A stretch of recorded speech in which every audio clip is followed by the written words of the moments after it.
My name's Suzanne Caldera. I'm a mortgage lender. I've been in mortgage lending for 24 years, and part of the title is money. So I deal with a lot of money things, whether it be someone trying to figure out how much money they're going to need for their first home, or maintaining their home, or reverse mortgages, and everything in between.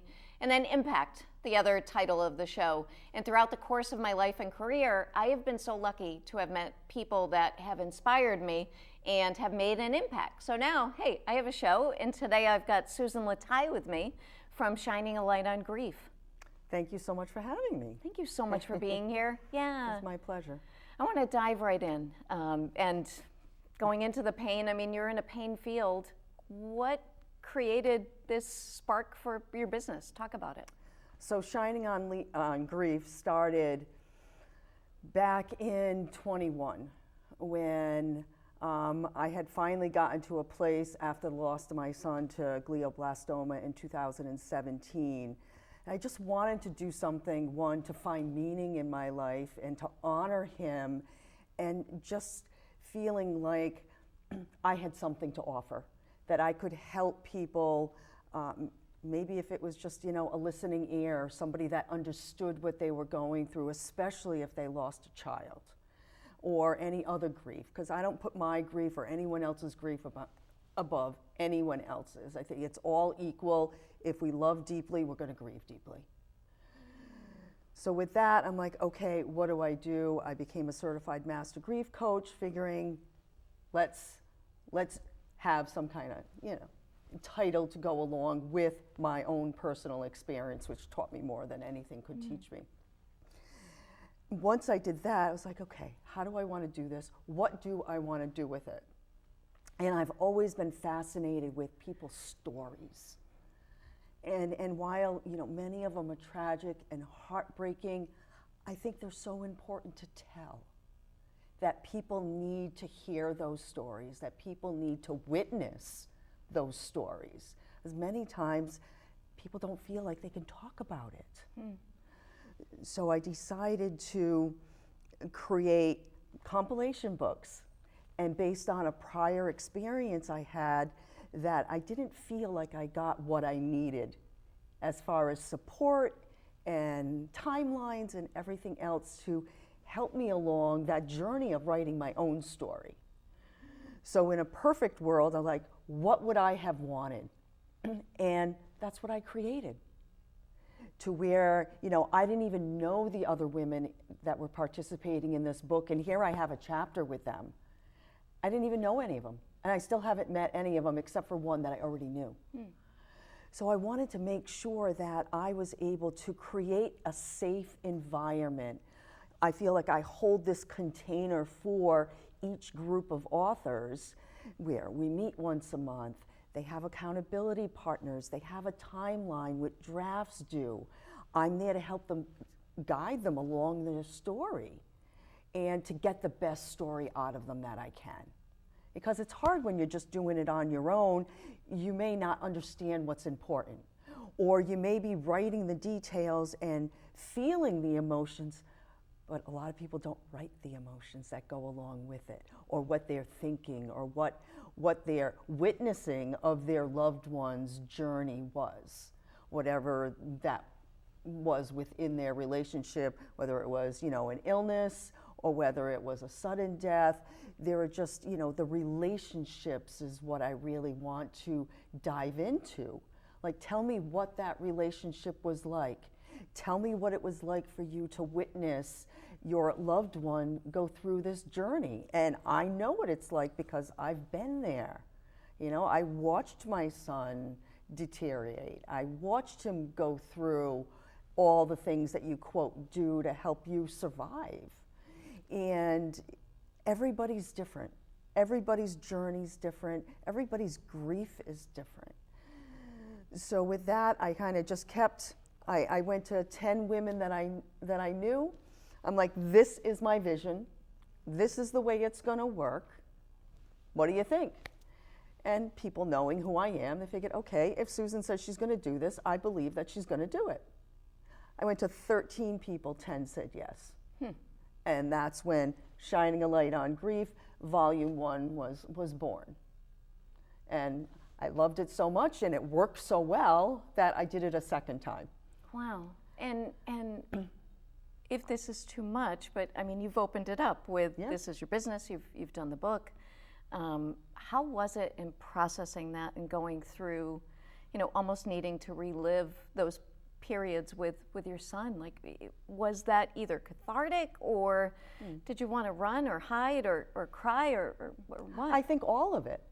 All of it, because it definitely is cathartic. It's great to get all those thoughts out of your head, down on paper, and whether that's just through journaling or whether that's with the intention of sharing your story. That it's very healing. It helps the processing of that grief. It's just one of the modalities that are out there, one of the tools per se that you can use. Anybody can use that, even if it's just for themselves. So, and then with that, of course, comes the emotion, comes from reliving it, going through all those, motions of what you experienced. That certainly, it's like, okay, you just let whatever happens happen, because that's the way it's meant to be, kind of thing, for you to process that grief, or at least some of that grief, because I think it's a lifelong process.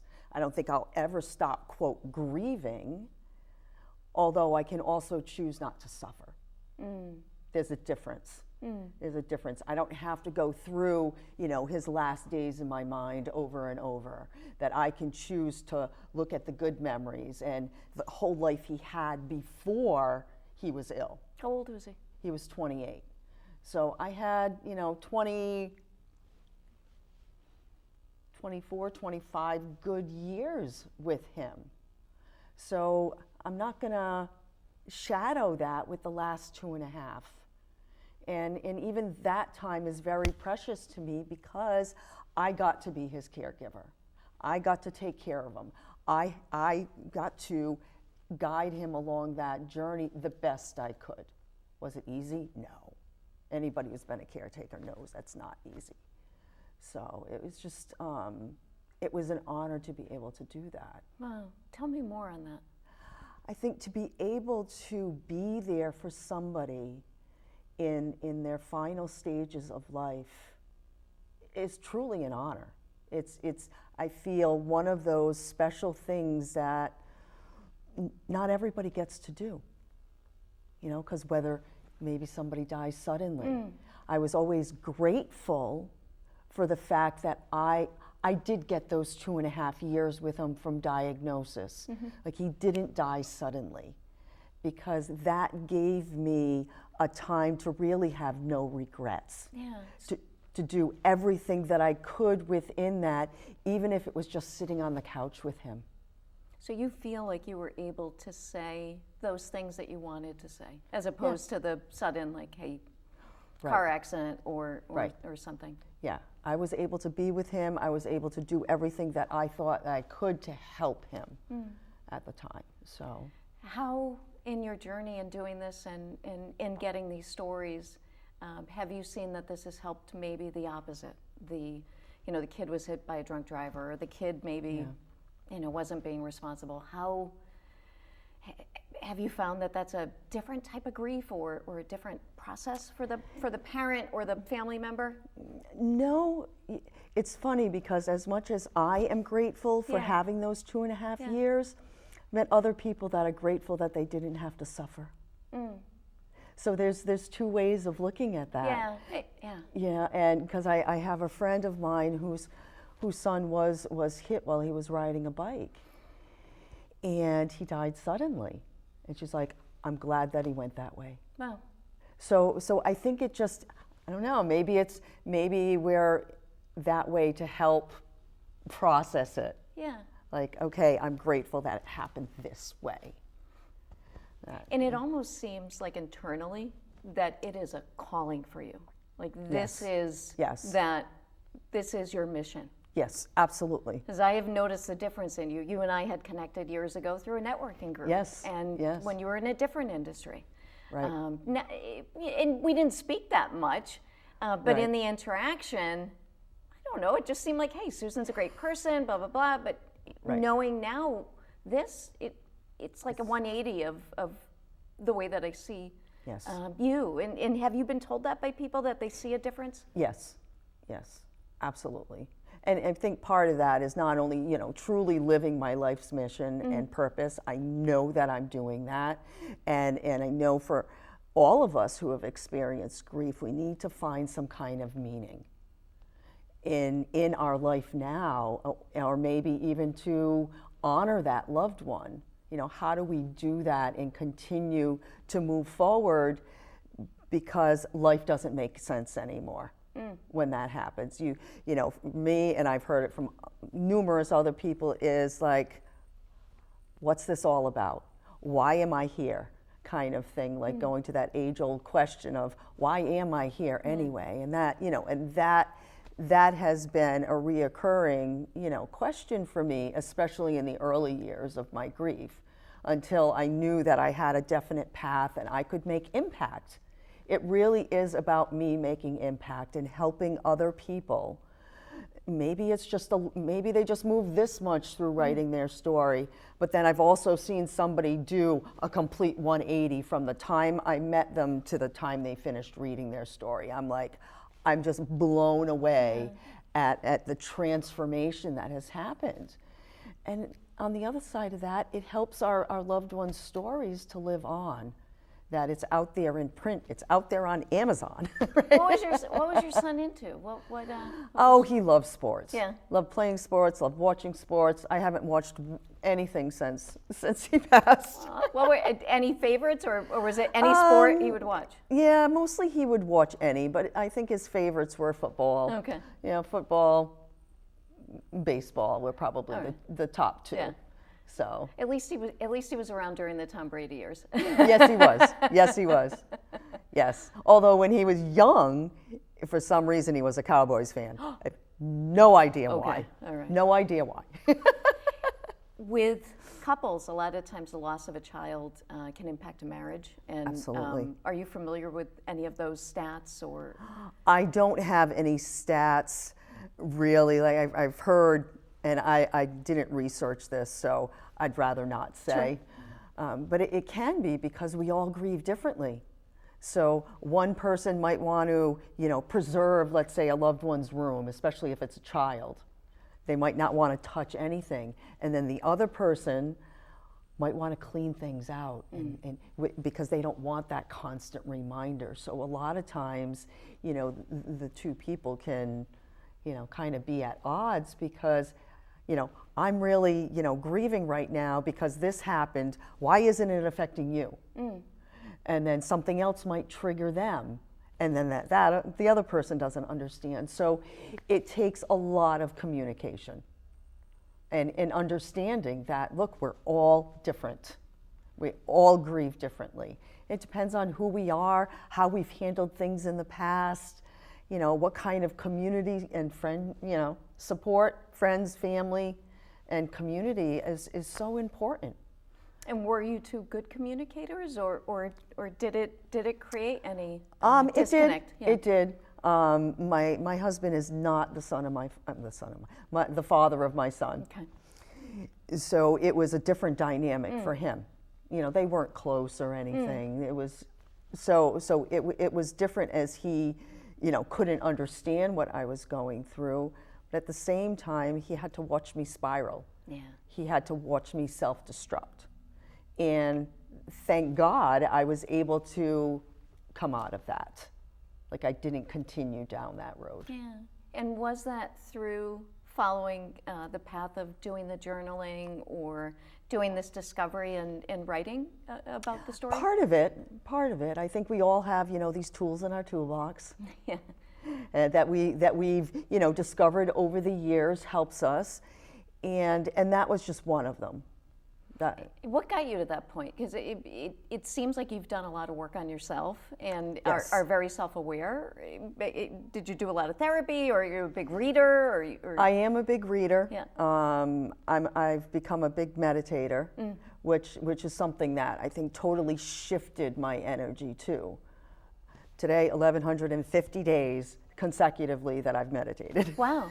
And how long do you do it?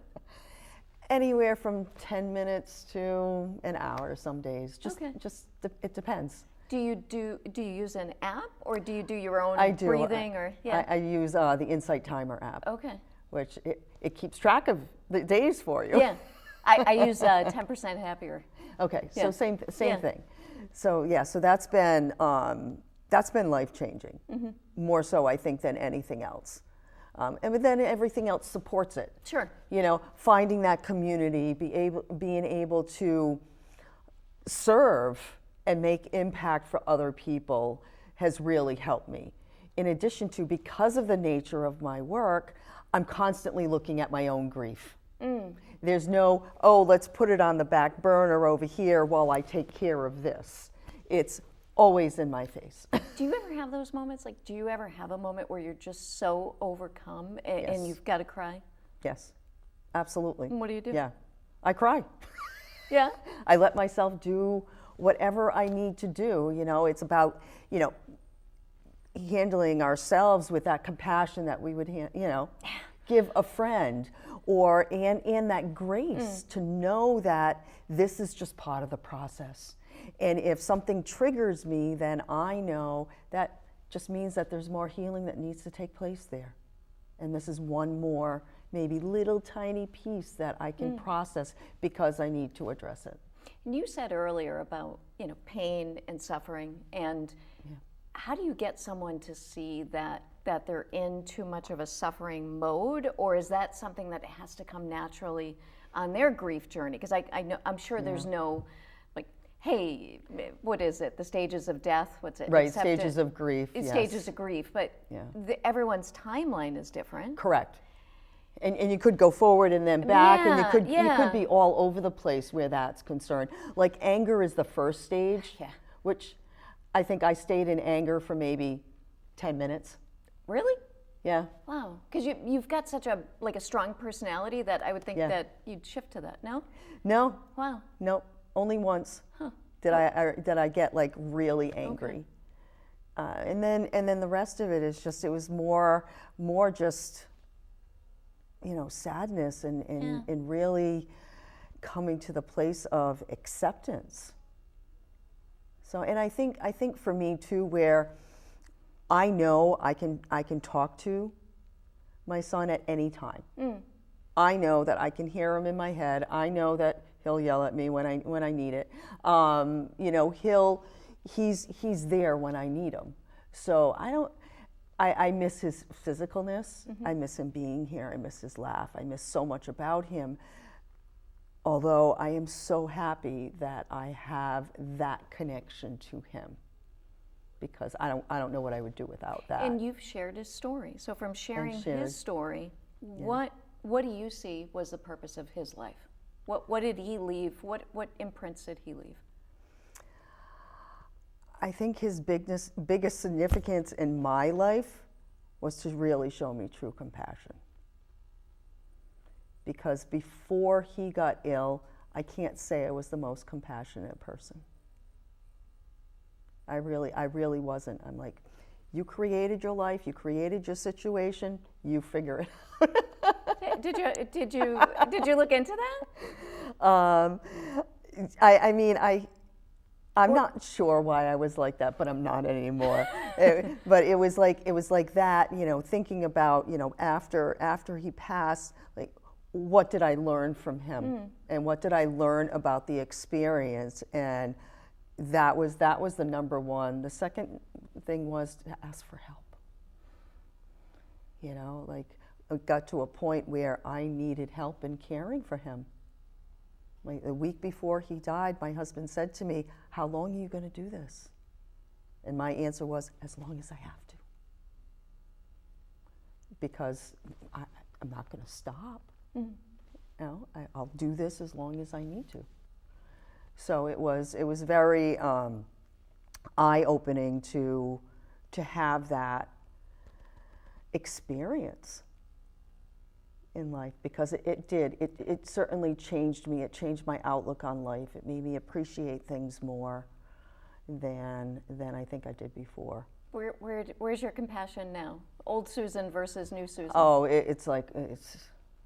Like you could have put me at a 0 before, now I'm at 100. But give me an example, like an example situation where you've handled it different. Just listening to people's stories, like being that sounding board and being able to truly listen to what they're saying without judgment, without wanting to change it, which is huge. A lot of times we want to fix the other person. And it's not about fixing. We're not broken. We're just going through one of life's biggest challenges, and biggest heartbreaks. There's nothing that's going to compare to that. So I think just being there and truly wanting to help and make that impact, like I said, because it's so important that we're there for each other. Can you share a story from the book of an author, or I guess you would call them like little mini authors they are in a authors. way, right? I call them authors. Yeah, that an author has shared that's touched you more than other stories that comes to mind? There's so many. Oh my God, I have 64 authors. It's tough to. Yeah. How about if I talk, the book that impacted me the most was the Maddie Potts Foundation book, Unfinished Lives. And because that book was the loss of 10 children, and 9 of them were suddenly, and the last one had cancer. And the stories and the parents and the incredible children that each one that was portrayed in there is just, and the love that was really present in all the stories. I felt, and I am an empath, so when I'm working with a project, I get totally into it. I really take on the parents, I take on the children, or whoever else it may be, whether it's a child and a parent that passed, or what. I really got to know these children and who they were, who they are, because they're still all making impact through their parents and through siblings. So it was just very touching. It was very loving. It was very just amazing. Wow. How did they lose that many children? The name sounds familiar, but Maddie was 17 years old and she dropped on the soccer field. She died of a brain aneurysm. Oof. Yeah, and her impact is still moving forward. That's one of the things. Her mom wrote her story beautifully, and she created, the Maddie Potts field house at Charahoe. And, so her memory, and one of the big things is, what would Maddie do? Yeah. Because she made such an impact on the community in her short life. That I think they're just like, they all live inside me.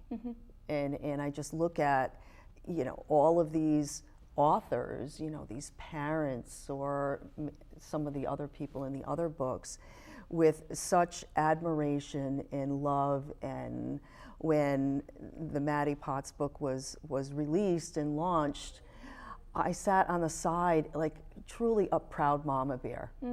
Like I just wanted to, continuing to hold that container for all of them, because they need that support.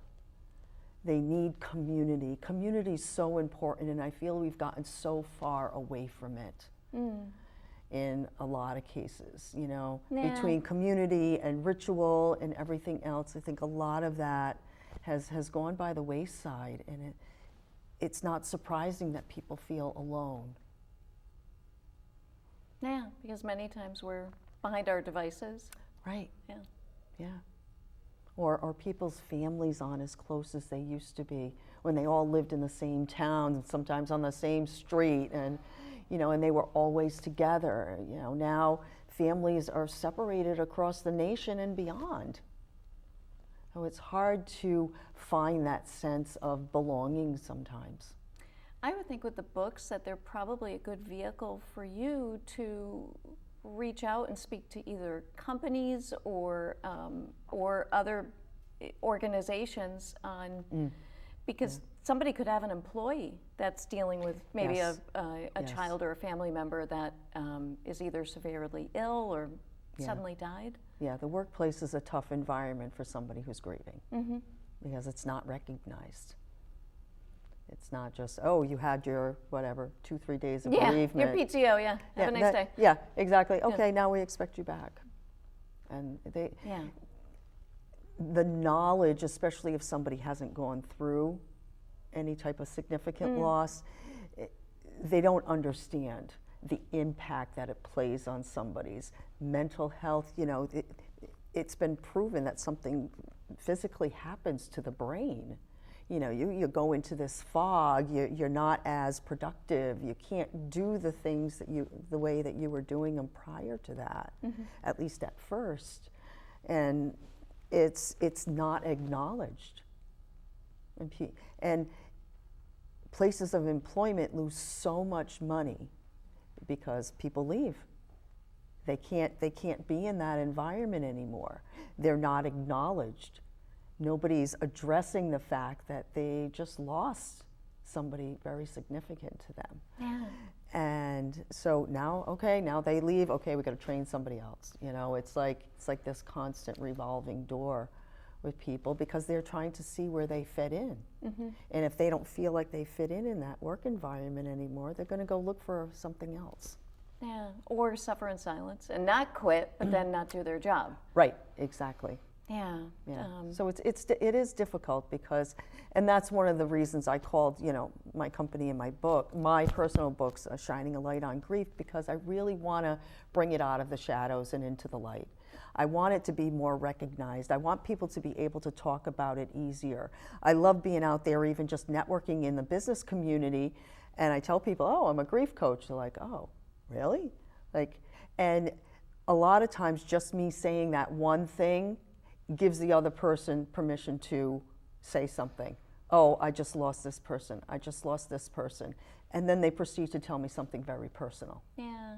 So I feel like, you know, part of my mission is just being out there in the public, talking to people, giving them permission to share if they feel the need, and telling them it's okay. Yeah, and I think with that, I mean, this was amazing, and I want to say thank you so much. And for more information on today's guests, please wait for the credits. And this is Money and Impact, and I'm Suzanne Caldera.